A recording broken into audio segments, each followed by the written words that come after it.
White House Strategic Senior Advisor Mercedes Schlapp. She's the senior fellow at the American Conservative Union, the host of CPAC Now, America Uncanceled.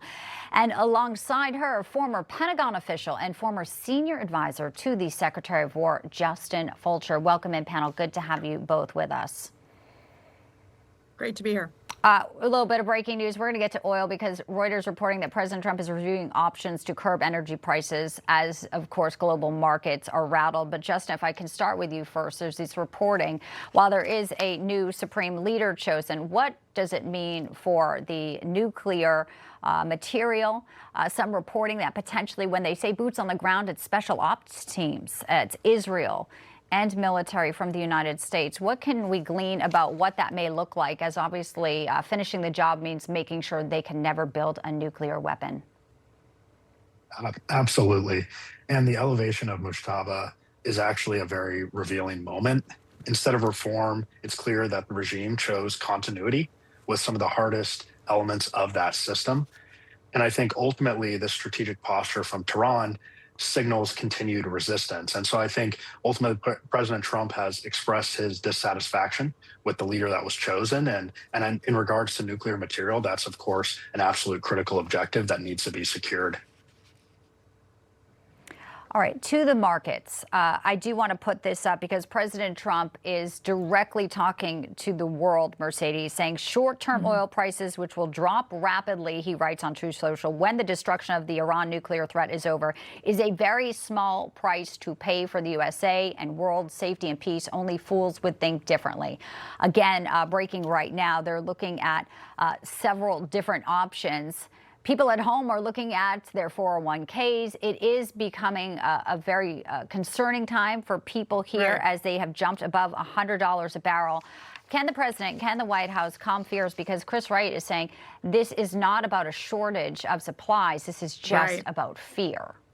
Right. Look, I really believe President Trump can calm the fears of Americans. I do believe, as he said, this is going to be temporary.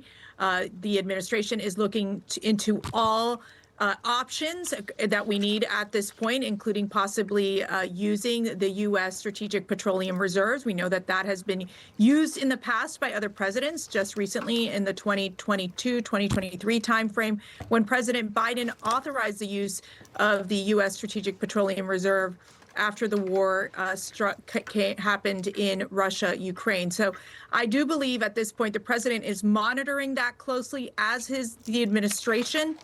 And he knows that this war in Iran, that this is going to be a short-term, quick war, not to prolong it, that they are doing what they can to ensure that they basically target, whether it be the military assets that obviously we've seen in Iran, and they are being very successful. So I think he's saying, be patient. We're going to get there.